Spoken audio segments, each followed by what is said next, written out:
and program director of data science at Creighton University, which is a small liberal arts college in the Midwestern US. I kind of wanted to share a little bit of my journey teaching data science. I got my PhD in statistics about 6 years ago, so right when the data science bubble started inflating, and since then have just continually gotten roped into new things, for lack of a better word. So this is kind of my experience teaching data science and building a program from the ground up. So about 2018-ish, my department chair came up to me and said, "Hey, Amy, we're thinking about offering a data science class. How would you feel about teaching that?" And I was super excited. You know, we hadn't done anything related to data science yet. I was purely teaching intro stats and stat theory at Creighton. So this was really exciting to do a new class right off the ground. And then about a week later, my department chair said, "Oh, by the way, we're kind of thinking about proposing a data science minor. What do you think we would need for that?" And so I thought about it and said, okay, we could probably pull this off with a couple new classes. We could make this work. And then about a month later, my department chair, who I feel really bad for beating up during this talk because he's a wonderful and supportive chair, but he said about a month later, "So the VP of admissions started telling people that we have a data science major. How soon can you get the proposal written to get us a data science major?" So it was kind of a panic moment, to be perfectly honest, because we went from this idea of we're going to have a class to we're going to have a minor to you better get working on the major in about a 2-month span. What made this particularly challenging, so this is the math department at Creighton right now. That's me. I'm the statistician in the math department. So as far as people that were equipped to get this program off the board, I mean, yeah, it kind of fell on me. So I was stupid and said, okay. We eventually got there. So this is what our data science program at Creighton looks like. We have kind of a 3 to 4 tiered approach depending on how you split math and statistics. So we have a series of computer science courses. There's 3 required ones there, 3 required math classes, 2 designated statistics classes, a Stat 1 and Stat 2 sequence, and then our data science core.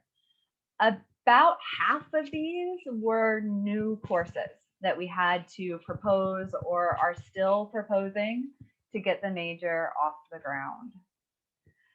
So I know that a lot of people are going through similar pressures at their institutions, their departments, to not only get data science classes off the ground, but minors, majors, get that enrollment now and just kind of capitalize on the trend. So the things that got us through, just because we have to offer this new program doesn't mean we need to offer it all immediately. And that was the key to keeping myself sane and my colleagues sane.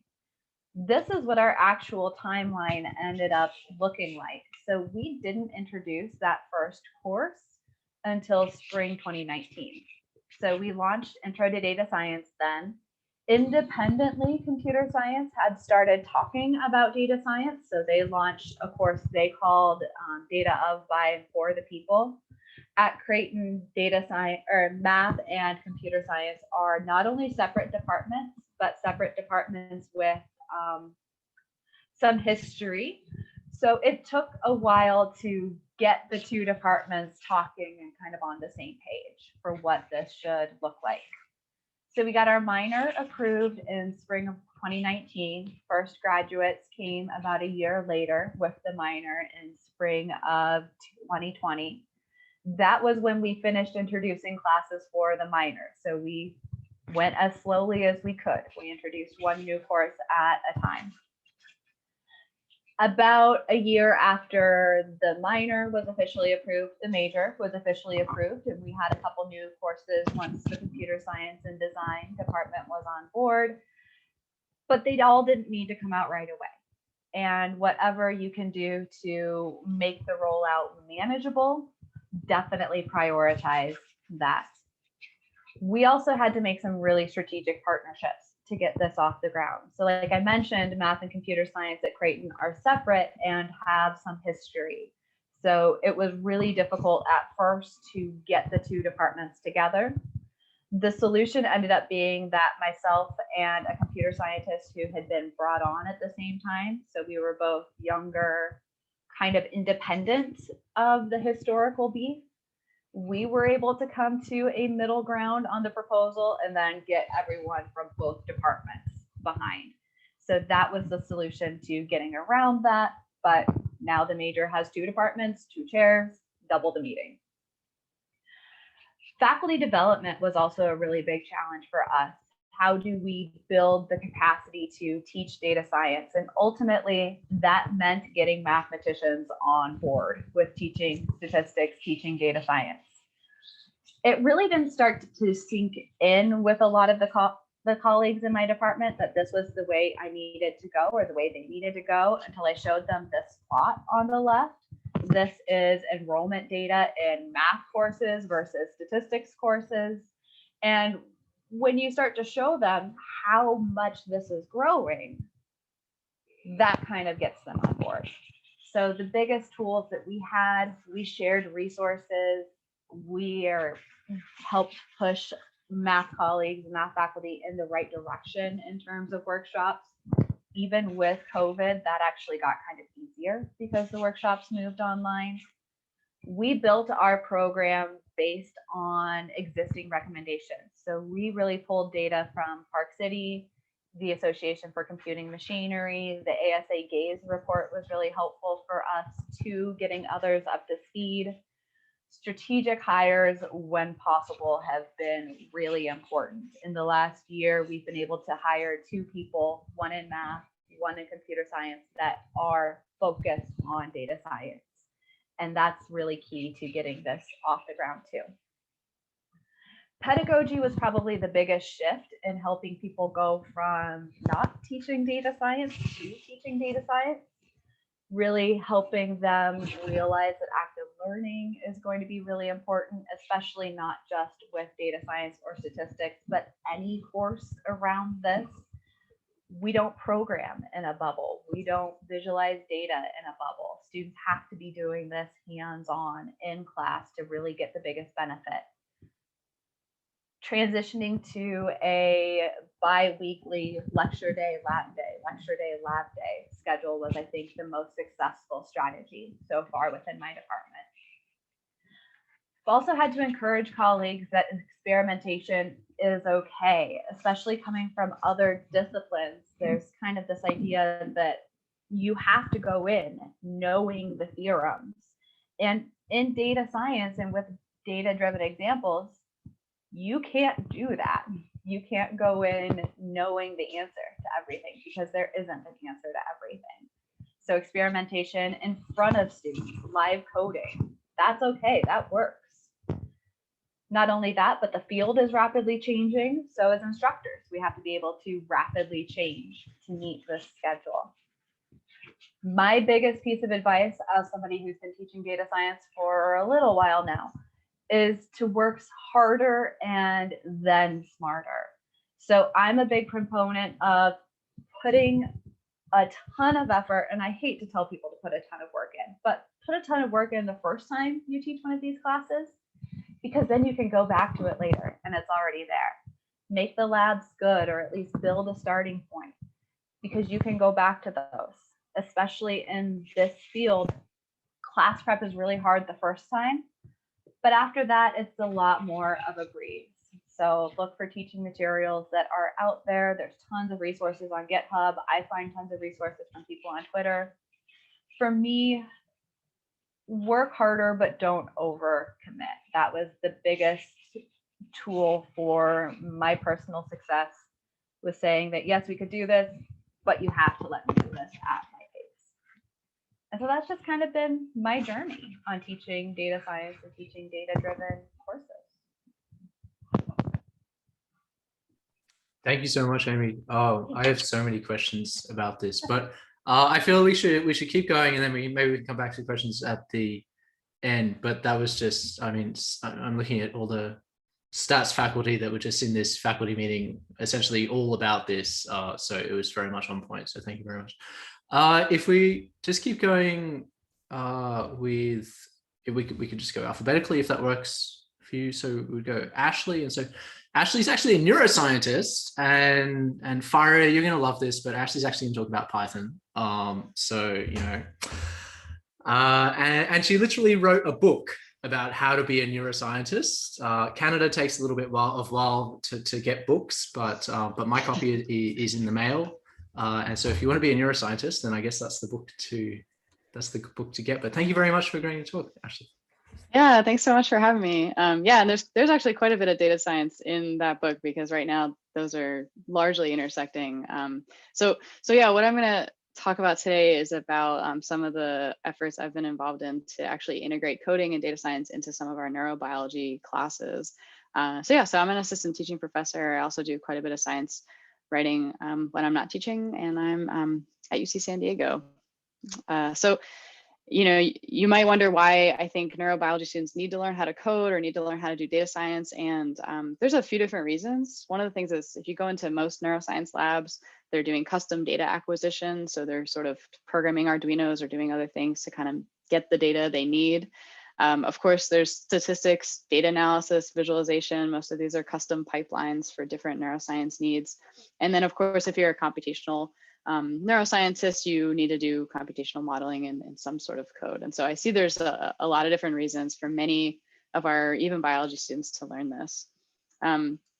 So I'm not the first person to say so. There's a lot of different reviews sort of on the topics about how we need to train neuroscientists to deal with large data, to think about computation a little bit more.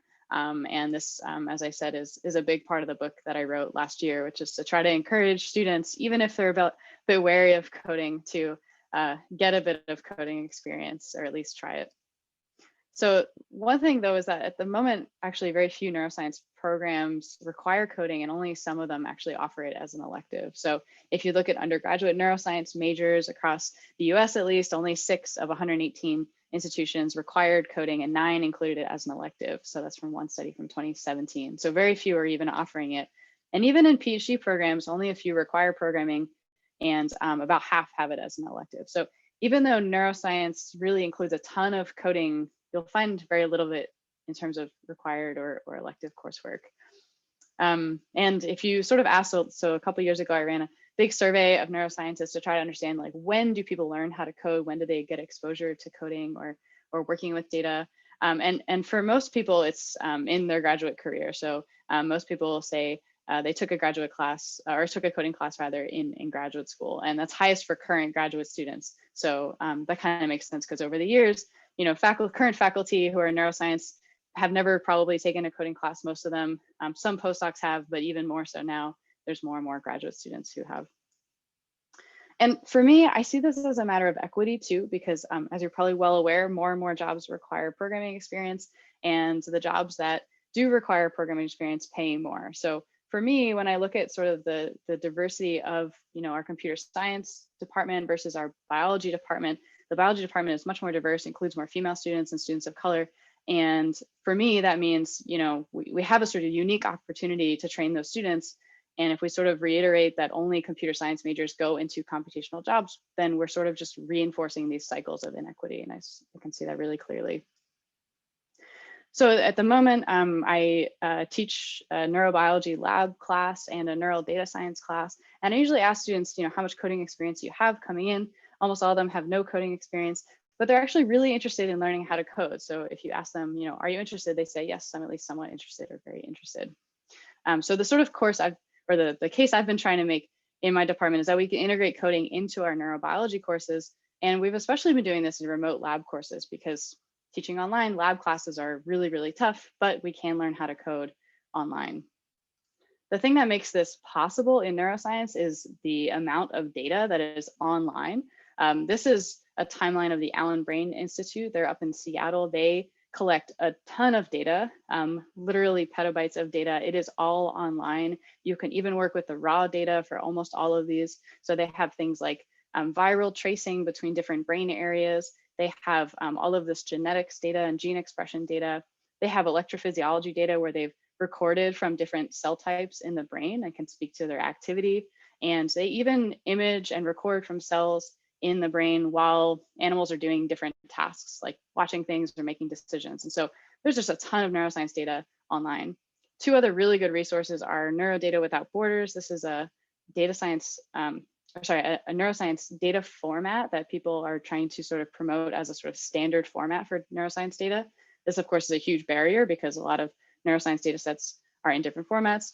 And then finally, the Dandy Archive, which hosts a lot of these data sets. So there's a ton of data online. If you're interested in doing neuroscience data analysis, we should definitely chat because there's just so much out there. There's a few big barriers to bringing neuroscience, to bring coding into neuroscience courses. One is ease of access to coding environments. Another one is biology instructor knowledge of coding. I thought Aimee's talk was really relevant because we're actually trying to recruit more and more computational people into biology, and that is really hard because if you're a computational person, you can go get a job and make 100K or more somewhere else. You don't need to teach biology or teach biology students. So this is a huge barrier.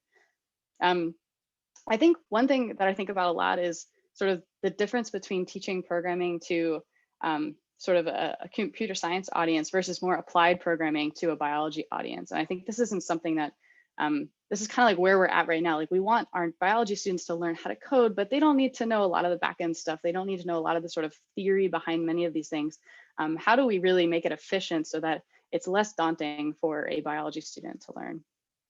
So the thing that I've been trying to do as an educator is create accessible, discipline-specific coding resources for all educators to use, even if they don't have coding background, and that's really specific to what they want to teach.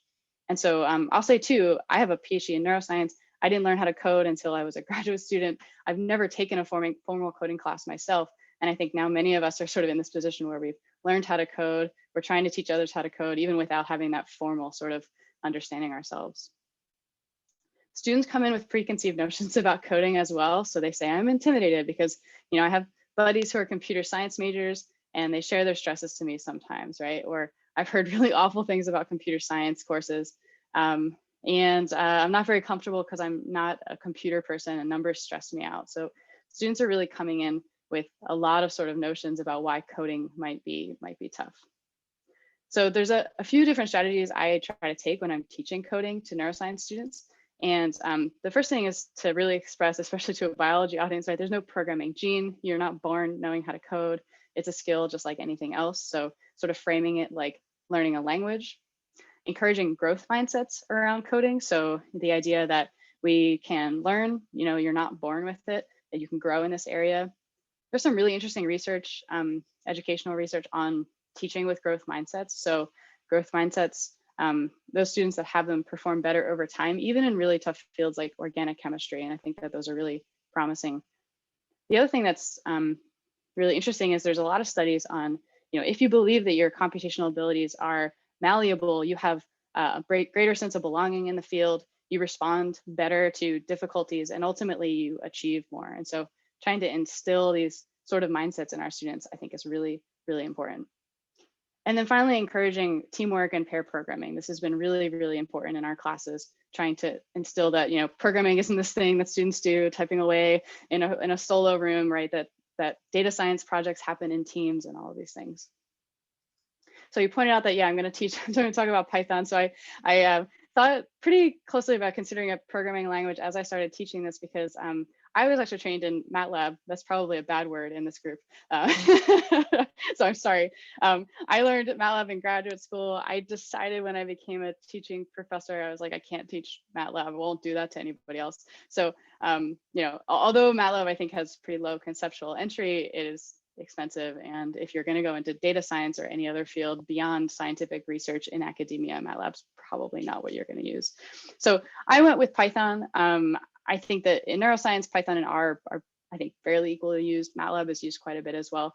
But for us, one thing that makes Python really, really nice is that we actually have a Jupyter hub at UCSD, and a lot of universities are building these. And this just makes it so easy. So students go to this website, datahub.ucsd.edu. They log in, they don't have to install anything on your computers. it makes this teaching much, much easier. So for my lab class, I've developed a variety of different activities for students to do. So for example, they look at some cell features to compare. So they might look at the capacitance or surface area of a cell. This is some data from the Allen Institute. We do some statistics in these notebooks as well. So they work through the statistics notebook that teaches them about the central limit theorem, talks about distributions of data, things like that. We do sort of this online auditory and visual reaction time tests, and then they can test for significant differences between their auditory and visual reaction times. And then finally, there's a couple notebooks where students can really dig into some more data from the Allen Institute to look at some of the properties of action potentials in different cells. So this, you know what a Jupyter Notebook is, almost definitely. They look something like this, but students kind of work through, and the way that these are set up is there's different steps and there's tasks for students to do. And sometimes the task just says, you know, run the cell below, it's going to print a thing. Many times there's an ask for them, like, okay, choose a cell type or choose a thing or create a variable, whatever it may be, as they're kind of working through these notebooks. So here's an example where, for example, they're going to choose 2 different of these mouse lines in order to compare for their analysis. Another thing that's really nice about some of these data, especially the Allen Institute data, is there's actually raw data in it. So in this notebook, students plot different action potentials from cells. They can look at it. They can then compare like mouse and human cells. We can look at the morphology of the cells. So there's a lot of rich data out there that makes teaching neural data science in this way really, really possible. And if you ask students, they'll tell you, yeah, this is pretty good. I like this. So I ask, you know, what did you like most about these computer labs? They really like exposure to code and Jupyter Notebooks, working with real data. There's 2 different versions of this, one where students are really asked to code quite a bit, one where it's a little bit lighter. When I gave them the light one, they said, I didn't like that I didn't have to write much code. So a lot of times students are actually asking for more coding. They don't like plotting. I kind of agree with this. There's this sort of a quote that's like, code a lot, mostly plots, something like that. So plotting is a lot of that and can be a little frustrating. So that's the neurobiology class. I also teach a neural data science class. I've taught this a couple times now. This is, as the name suggests, a little bit more involved. So we do more sort of work with big data. They're really tasked with doing a project. All the materials are available online if you're curious. So BIPN 162 is the sort of main organization where you'll find the code for this on GitHub. As I said before, there's a ton of data sets online that make this possible. And so this is just a big spreadsheet that I kind of curate as I find more. There's a tab on here where it's organized by student objective. So if you want students to do a particular thing, you can go in and sort of see what students might get out of working with this particular data set. So those are all here, and I can drop any of these links afterwards in case you're curious. So students have done some kind of cool things. So here's an example of a student project where they looked at these 2 different areas of the hippocampus of the brain, and they looked to see, okay, are the cells there different? And we do a pretty simple dimensionality reduction with PCA to see if we can actually tell the difference between these 2 different cell types when we put different features. And here they're looking at the expression of different genes in these 2 different cell types as well. So a lot of this we're currently folding into an online textbook that's kind of in the works. So this is funded by the Kavli Foundation, which funds a lot of neuroscience work. And the goal is for this to be sort of a textbook you can go to that mostly talks about kind of how to wrangle these different data sets, how to pull them in, the kinds of analyses you can do with them. So this has been kind of a fun project as well. The one thing we did learn when we taught this course is that because we're working with biology students, a lot of them don't know how to code. They come to this course really knowing literally no coding. And that turns out to be a lot to tackle in one course, to both do sort of how to code and data science. So what we're doing now is sort of splitting it into 2, so a sequence of 2 courses. As Aimee pointed out, these things take time, iterations, right, over a course of years. So now we have Introduction to Python for Biologists. That's the first class. And then the second class will be sort of more of a pure neural data science class. And one of the things I'm currently working on and thinking about is like, can we develop some sort of promising practices for teaching what I would call like applied or discipline specific coding, you know, where we're not just teaching for general sort of use or even backend programming, anything like that, but we're talking about sort of end users of data. And that's with a few other folks at UCSD who think about these things as well. So I'll stop there. Thanks so much. These are the students that I work with, have been really, really great. And if you're looking for data, the Allen Institute for Brain Science is amazing. They have a ton of different things on their website, lots of a great SDK to work with and everything. So thanks again. That's so excellent and so interesting. Thank you so much. Actually, it was really interesting. Again, there's just like so many questions. But we should keep moving.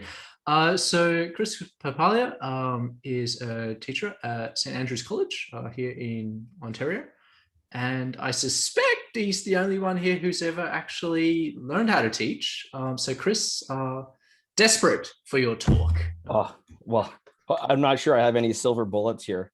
I'll just get going here. And I think if I do that, should be good here. Can you see? Yeah, it looks great. Which you see my mouse here? Yeah, I've got your mouse. Yeah. Okay, perfect. Yeah, thank you. So yeah, thanks a lot, Rohan. I really appreciate you inviting me to speak today. And just a little background on myself. So, listening to Aimee and Ashley, I also had no idea about coding. My undergrad degree was in physics, and we did very limited amount of coding. I'm trained as a high school teacher, so I currently teach high school at St Andrew's College, which is an all boys private school in Aurora. More recently, I've been interested in teaching statistics and finding ways to weave in data science into the courses. So this is really a show and tell. I realize that many of you are really well trained and you have PhDs, and I'm just a dude trying to share a little bit of information. So hopefully things that I say today will resonate a little bit with you. So St. Andrew's College, this is the campus. We are really lucky to have lots of amazing resources. But again, the idea is that we have 5 kind of statistics courses. 2 of them are AP statistics, and 3 of them are a data management course. So if you're from Ontario, you may be familiar with data management. You may have taken it. It's kind of like AP statistics light. So I'll get into it a little bit. So the units that we cover for the data management course, which is the lighter one, you can see there on the left. Really what I'm trying to do more and more and more is to get students to play with data, look at data. Excel is we have that access to Excel, but the idea that we need to work on is that most of the time when students are getting data, they're really well-defined, nice, tidy rectangles, not, thousands of observations. So that's something that we really need to think about as we go. So the AP Stats course is a little bit different. There is a lot of emphasis of projects in the data management course, but the Stats course, unfortunately, there's this like looming exam at the end of the tunnel. And so a lot of what I need to sort out is ensuring that students are prepared for that. So there's less time. You can see, so based on these 4 units are basically the data management course, and then the rest of the year we do the inference side of things. So we're generally done by January with those courses. What we do, so day to day, we got, I'm listening to the talks and you guys are like, yeah, we got, twice a week we can meet and it's maybe an hour, and we've done a lab day and a lecture day. Like, I'm lucky enough to have 75-minute periods, every other day, more or less, for the whole school year. We have one-to-one laptops so we can work with each other. But the big kind of piece of the puzzle, which I'll share what I do now, is that it's changed a lot over time. This is where I was, say, 12 years ago when I started teaching. We were doing like calculating the mean and standard deviation by hand with, a pencil and paper. TID4, like we had a tackle box that we would, rent out and bring to the class, and we'd hand out, and they do this like regression list thing on the calculator. And, maybe we were lucky enough to get a lab once a month. And fortunately, we're not having to do that anymore. So, my journey with teaching statistics, learning it, more deeply myself, started with structuring the units a little differently, kind of giving students at the high school level a really, low sort of bar of entry. I found that oftentimes we started with probability and counting, and that was kind of clunky for students. It's a little challenging, and speaking to some of my older colleagues, the reason they did that is so that students would drop the course, right? And so there's this sense of like, we don't want this level of student in here because this is a university stream course. Like, so that's gone. Like, we want people to have fun and enjoy their experience in school. Like, shocking. Part two is learning some software tools, and part three is getting more and more confident with what I'm doing. A big part of that in the last few years has been based on, just kind of getting started looking at R. I can't even remember where I came across some of these things, but someone I followed somewhere,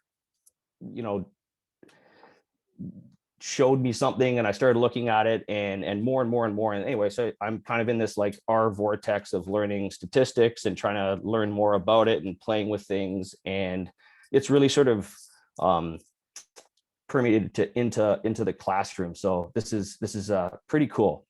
So I'm gonna go through some of the learning activities that we do at the high school level every day to try to, again, instill some sort of, sense of familiarity and comfort with data. So, I'm envisioning Ashley's charts where she shows like, have no idea about coding. So I'm trying to think like, the high school teacher, like, how can I have people understand more about this? So these are things that I've done. And so every class, more or less, we're always doing some sort of plot. And these are two, screen clips of things that we've done, whether folks have used Fathom or not. These are kind of like statistical teaching tools. It's not necessarily with R, but there's this nice drag and drop feature that allows one to sort of look at things quickly and efficiently without having to code your way through it. But again, the idea is that no matter what we're looking at, we're always sort of going back to these distributions and understanding what shape, center and variability does and how it affects what we see. Looking at apps to illustrate what we see. So things that I'll do every day in my class, I'm looking at again, these sort of apps over here. This is the applets, the Art of Stats web apps. Like, they're really, really good, whether you've used them or not. Like, there's data sets built in. I think it's linked through a textbook, but they're free. So I found it really helpful for my students. And then this guy, Christopher Magnuson, has some awesome like visualizations that are really, really neat for how things have gone for him. So we look at that on a regular basis to try to, capture some sort of conceptual understanding of what's happening. So the other thing is, whether folks are familiar with AP or not, so there's an AP stats curriculum, and their exams are really, the exam's the exam, and I'm not going to comment really on whether they're good or not good or whatever, but what they do is they really target some specific conceptual points that like college teachers in general want to know about. And this is an example of what we would do. And so what we'll do day to day in class is we're going to take a look at this one concept, and we're going to have 4 or 5 groups of students of say 3 to 4 students, and they're going to tackle these questions and then share it, and then they're going to pass the problem to someone else, and they're going to maybe grade each other's answers based on what the scoring rubrics look like. So that, again, they're not only are they getting their ideas, they're hearing their colleagues, their peers discuss, and then they're getting to see someone else's ideas and kind of make sense of it. And I think as a learner, being able to see and hear how others think is really, really important, especially with some difficult topics. So the students have found this really, really effective. Now that we're online, I've been using, we happen to have MS Teams as one of our collaboration partners. So what we can do is we can kind of create a joint PowerPoint, for instance, and that group manages that PowerPoint, and they can work within that PowerPoint, and then other folks can access it and comment on it. And we can use the chat feature and other sorts of ways to remix different sort of ideas. Next thing that I try to make sure I do is doing projects. And so unfortunately, with the AP Stats course being so sort of long, we don't get enough opportunity to work with these things. It's not really until the end of the year. But for the data management student, which again, it tends to be, you know, a little less capable-ish of students, not as confident in their math ability, they get a chance to look at different projects. And so I encourage them to use several resources to find their own data, whether that's downloading it from a Gapminder or looking at some of the 538 data sets, or a lot of them are sports fans. Like, it's an all boys school. So, you know, some of them are really, really excited about hockey and football and other things. And so finding data that's meaningful for them, whatever that is I think really helpful for them to kind of feel capable. And then listening to experts, you know, do some data analysis with the Freakonomics podcast. I spoke on this a few years ago. I'm not going to go through this. I'll link to the slides later, so if folks want to go through it, not that you would want to necessarily, but it'll be there for you. Lastly, the future. So these are some things, and just listening to Aimee and Ashley speak, I mean, there are some huge gaps from my level to your level. And I guess what I'm trying to work towards is, how do I sort of narrow those gaps for at least the folks who I'm able to teach. So number one is, in Ontario, you know, from 8th grade until 12th grade, like, there's no actual stream of a statistics or probability course. And that's a major issue.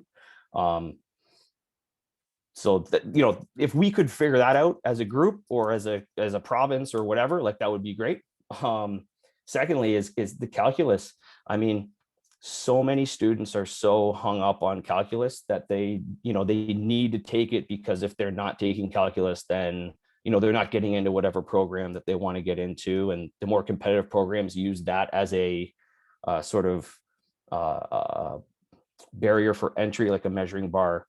And I think that really sort of, they only have so many courses in their timetable, and it's like they have to choose between one or the other. And like, who wants to take 3 math courses? Like, only crazy people like me, right? So like, that's the sort of issue, is for the regular student, you know, they're dissuaded from taking calculus or dissuaded from taking statistics because they need to take calculus. And the last one is, in general, you know, very few high school teachers have like a good foundation in statistics, and they're not really confident when they're teaching the course. And, you know, teaching's hard. Don't get like, it's hard. You guys know. So, you know, spending all that time, if you can teach a course that you're comfortable with, you know, you're going to, right? Like, very few folks are going to say, you know, give me, you know, hours and hours of prep to do this, right? As kind of, as Aimee mentioned, with teaching something the first time, like, the amount of prep required is astronomical. So that's huge. And the computing background for students and teachers to work through it is tough. So, you know, I'm a little bit of this is kind of repetitive, but the idea that, you know, I think would be great to have stats in computing, but the issue is, like, this was a tweet I saw the other day. I'm thinking to myself, yeah, like, you really need to have a pretty good idea of these other principles in order to understand what exactly you're doing. So, you know, in my course, really, you know, I got this from the R for Data Science book. Like, we're really only doing maybe, you know, one of these steps, because there are technical skills that really eliminate, you know, several of these processes. So here's some strategies that I've tried to incorporate to eliminate these problems. The first one, and a few of you have spoken about it already, but the idea of using some sort of live coding process during class. Like I try to explore data every day, and I'll open up the R console and play with it. And the GIF on the right there is a test that I used, that I said, okay, like I'm exploring this through the test sort of, but you're gonna see the thinking and the thought process. And I've modeled this in previous examples. So this is a written test that they would do, and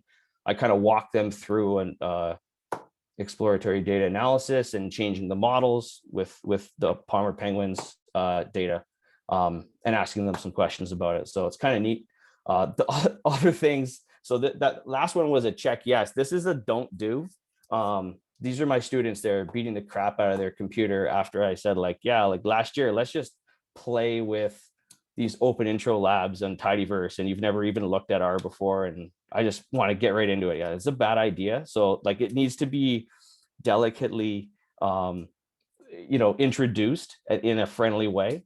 The last thing that I think went really, really well, depends on who you ask, is I started a programming like R for data visualization club at the school. And, we had 6 like really good core students who were really interested in it, and they played around, and, they're still using R, and they're still trying to do things. And some of them actually been accepted to data science programs in university. So that's kind of really neat to see in 2 years how things have gone from 10th graders to graduates. And then, last year we had another, a different core of 6, but we extended the program a little bit, and I made a website, and I'm learning as they're learning. This is the kind of neat part of it, is I said, okay, guys, like, let's play around and work through. And I have to say, like, so this is it's a day, that's tomorrow's date, almost a year ago. And like, here was the headline. This is crazy. Hopefully you're sitting down, which you are, probably. Look at the title on this, right? Like, come on, that's nuts, right? That's nuts. And this was from like a replication of a plot from Financial Times that, a year ago tomorrow, which is nuts, right? So this year, so what am I doing this year? Like, I don't know yet, but I'm ready for it. I'm strapped in. I'd like maybe to introduce things a little bit lighter with maybe those RStudio primers, and Rohan shared with me the DOSS toolkit ideas, and I'm exploring to how to figure out how to get more students interested in data.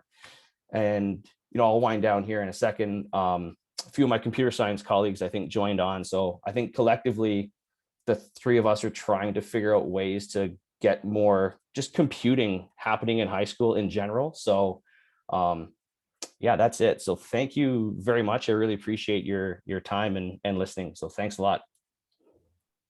Thanks so much, Chris. That was just amazing.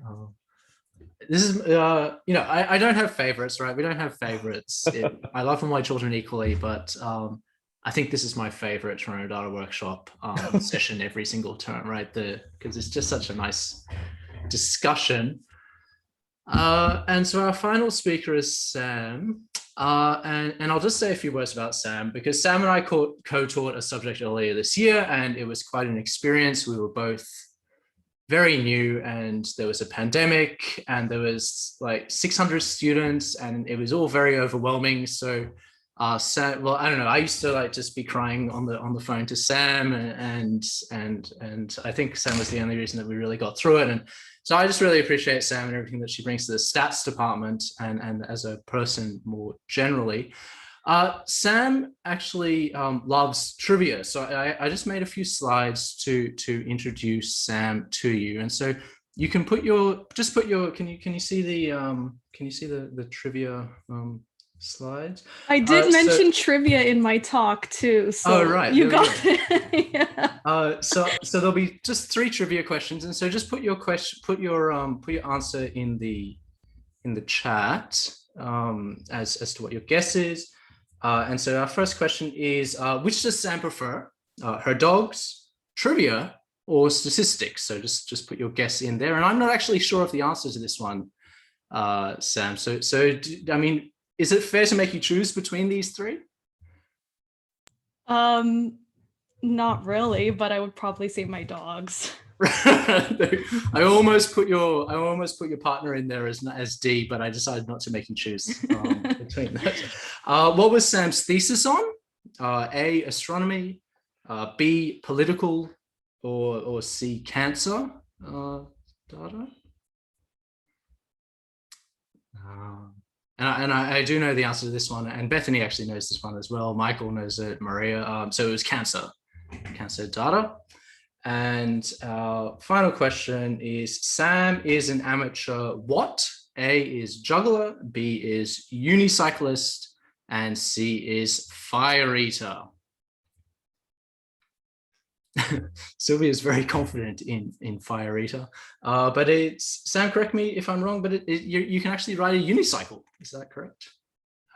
So there we go. So we got to know Sam a bit better and through our experiences with surveys, sampling, and observational data, which I hope that everybody takes next year when we hopefully get to teach it again. But thanks very much for joining us, Sam, and very much looking forward to your talk.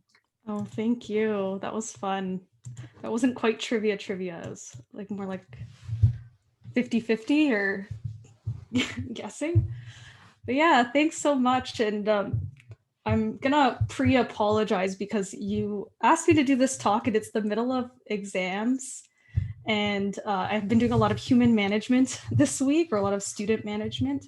So yeah, I'm just gonna try to keep it on the positive overall, but I'm just gonna give some advice on what I've learned over the past year teaching online and just teaching these like large scale courses.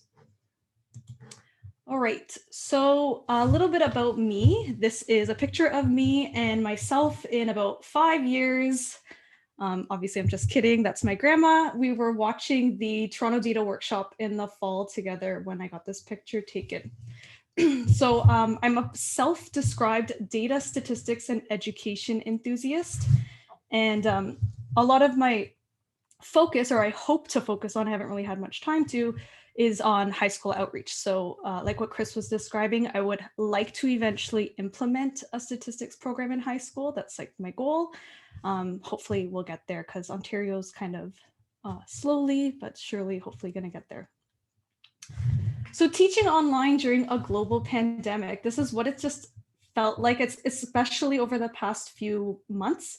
Ontario's kind of like on the up and up in terms of COVID cases lately. And it just seems like the world is going around and my students are not, they obviously have like COVID stress as well as like other life stress.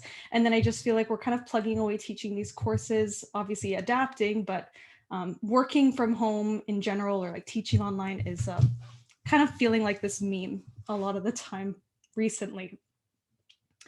But like I said, I'll try to keep it positive. So this will be hopefully the only negative slide throughout.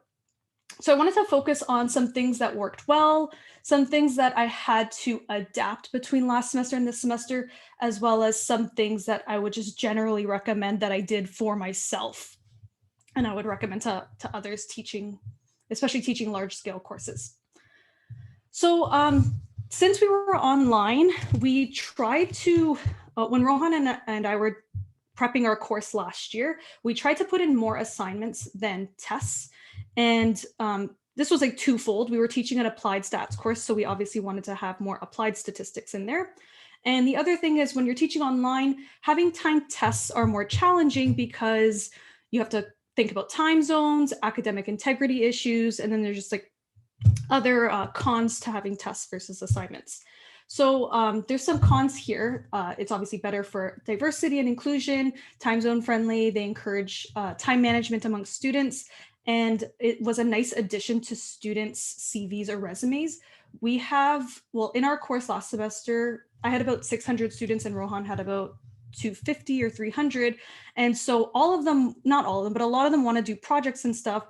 So it's nice to be able to have a project in the course that they can already put on their resume, as opposed to feeling like they need to work with an internship or a prof in order to get something to put on their resume. The other cool thing about it is they were very open, especially nearing the end of the course. Our final projects, we tended to let them be pretty open, and I've kept that trajectory with my current courses as well. And because they've been so open, I've come across some really fun and creative topics. So I wanted to spend the next couple of slides talking about some of the cool topics for a final project that I just had due on Monday. So the course that I'm currently teaching, at one point earlier in the semester, I had asked them, we were just talking about simulation, and I had in the chat said, what's a research question that you want to study, but you don't have any data on? And quickly the students came up with these wonderful examples. The first student said, does eating broccoli cause hair loss? And then the second question that came up were, are birds real? So we quickly started simulating data about whether or not people eat broccoli, because obviously the second question was just like not tangible at all. In terms of what has come in this week, one of the interesting projects that a TA had pointed out was this one, which is the analysis of the life and development of a squirrel. And so this student wrote about a 12-page report doing a full data analysis about squirrels, how often their tails twitch, whether juvenile squirrels or adult squirrels do different activities, how they store nuts, et cetera, et cetera, et cetera. And at the very end, they had this lovely Pinterest photo of a squirrel high-fiving a tree. So that was a fun read for me. But I also saw this one, so that I went through about 50 other ones and just quickly grabbed some keywords from them. And this is 50 out of the 450 that we have to grade.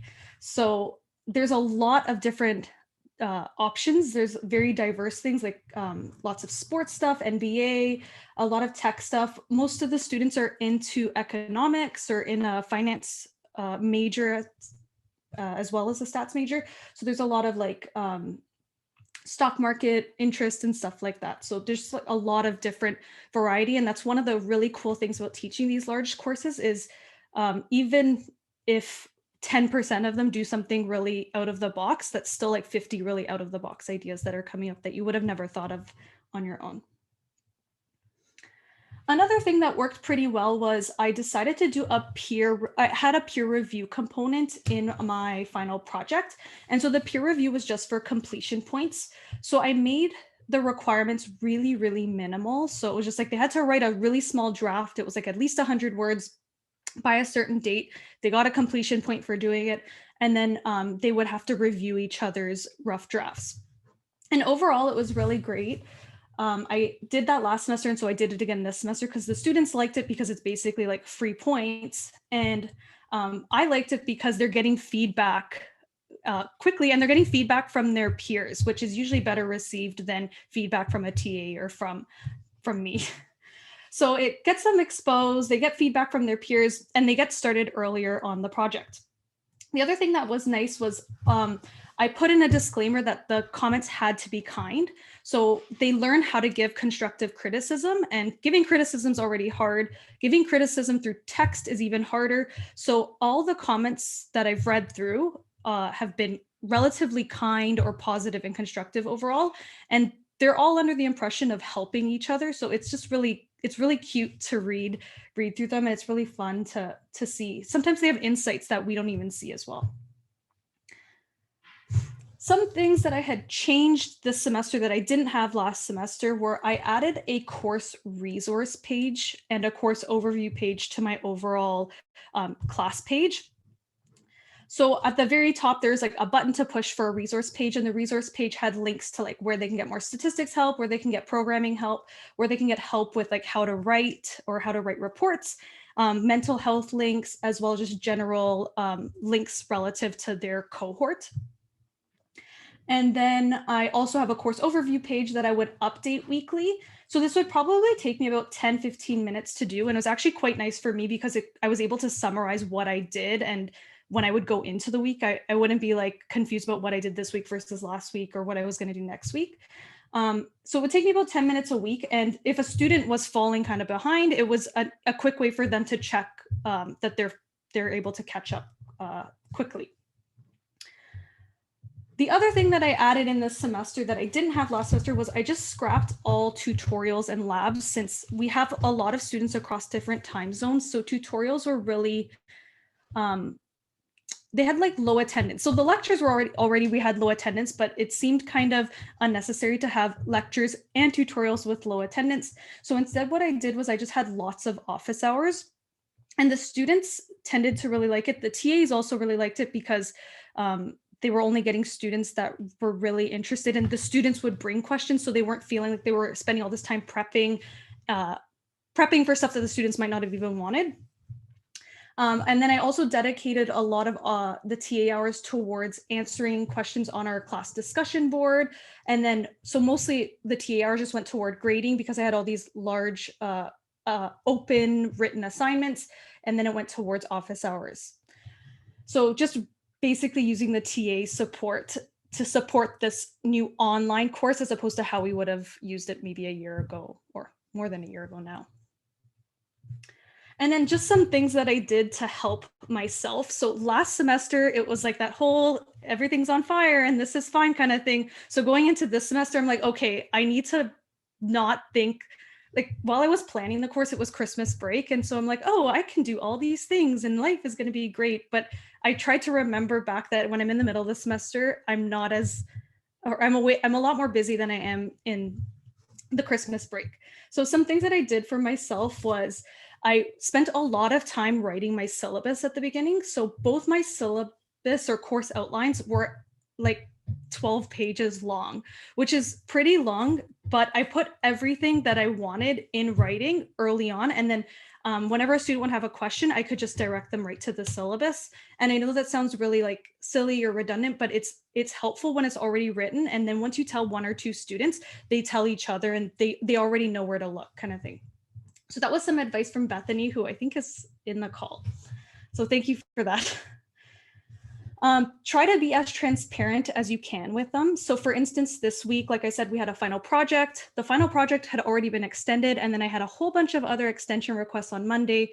And it got to the point where I just had to tell them, I'm like, we absolutely can't keep extending things for whatever reason. And the reasons why I gave were the actual reasons. Like I didn't like make anything up, or I didn't like not give them a reason. And the students were all, for the most part, they were very receptive of it and they were understanding. And like, obviously you have to be kind in saying, and I was just like, do your best, it's going to be fine. But we can't extend for this reason, this reason, and this reason. And they all had really positive replies to me. The other thing that I did was I had a TA edit and review all of my, well, they edited my syllabus as well as all the assignment instructions. So it helped to mitigate any ambiguities as well as any errors in my postings. I only assigned what I could handle. So like I said, when I was planning this over the Christmas break, I was like, oh, I should just put a quiz every week to make sure the students are keeping up. And then I should put lots of assignments and a couple tests and stuff. And then I realized like, I'm going to have to create all this content. So I ended up just putting in what I thought I could handle based off what my schedule was that semester. And so I feel like we didn't do a lot of assignments, but we did a handful of them, but I feel like they were really quality assignments. And it actually probably was about the same amount of content covered as I would have done in like 3 weeks, just merged into 1 week that was given 2 weeks or 3 weeks time to work on. The other piece of advice that I was given was if you're unsure, just do what's best for you. So if you're not sure if you should use Zoom or Teams, just do the platform that you are most comfortable with or that you think is going to be easiest to integrate in your class. Or if you're not sure if you should use what type of grading software you should use, just pick the thing that you're most familiar with because you're going to have to teach the TAs how to use it likely, or you're going to have to teach yourself how to use it if you don't know how to use it, kind of thing. So if it's a simple thing like that, just do the thing that's easiest for you, because what's easiest for you is going to burn you out the least, which is what's better for the students. The other thing that I did was I added an autoresponder to my email. So once I get the same question 2 or 3 times, I just put it in the autoresponder now. And so the students can get a response right away. And then the other thing that I did this semester to help me avoid burnout was I did a random event each week. So I would sign up for an event off Eventbrite, usually something free or cheap. So this year, at some point, I did I did all of these things. I did a sushi making class, I did paint, I did an improv class, I did a running group for a week, I did trivia, yoga, meditation, bingo, and I did a Harry Potter mixology class. And that was just for me to have something to look forward to where I was absolutely not going to be thinking about teaching because it could be all consuming.